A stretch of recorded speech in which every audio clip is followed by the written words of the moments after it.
Hi friends, welcome back. Today we're talking about 3 different household items you can use to start your seeds in. These you should have around your house.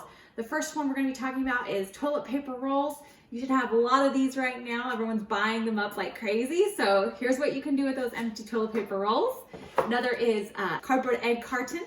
And the last one is a solo cup. So first thing I'm going to show you is how to take an old toilet paper roll and turn it into a seed starter. So with your toilet paper roll, you're going to just press it down once, press it down again, so you get those nice little corners.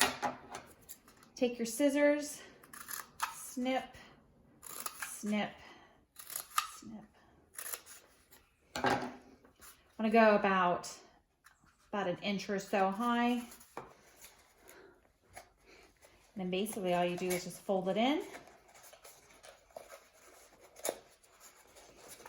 I like to add a little bit of glue.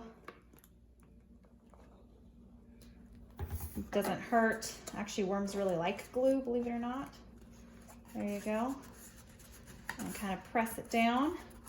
And then I just like to bend in the edges like this so you can access it better.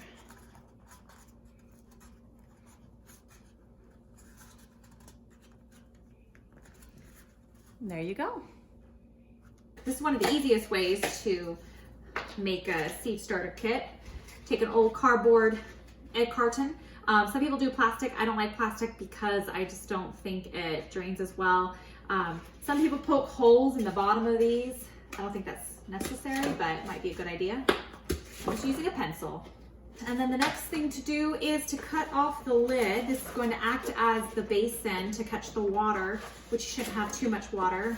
I still would probably put this on a plastic surface just in case the water, I mean, this is cardboard, water can leak through that. And there you have it, you got your nice little carton.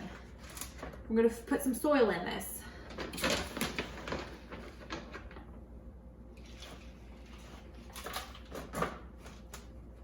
Once that's done, you're ready to put your seeds in. So I'm gonna be planting some flowers in this. So I'm gonna use a little pencil to poke a hole. These are for my marigolds.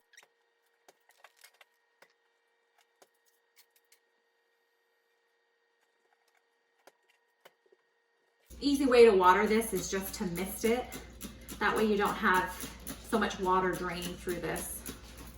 And then the last thing you're gonna do is put this in a nice sunny window, somewhere where it gets nice and warm, so it encourages the seedlings to begin sprouting. And just make sure that they have plenty of light. One note with this method is it is pretty shallow system for the roots. So pretty early on, at some point you may notice they're not doing as well, probably because they don't have enough earth for the roots to grow.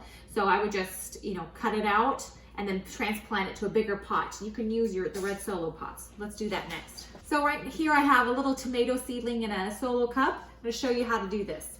For this, all you'll need is a red solo cup, a drill, and some soil. So solo cups will not drain unless you poke holes. We're gonna poke some holes in the bottom. You can do one big one in the center. I like to do 5 small ones.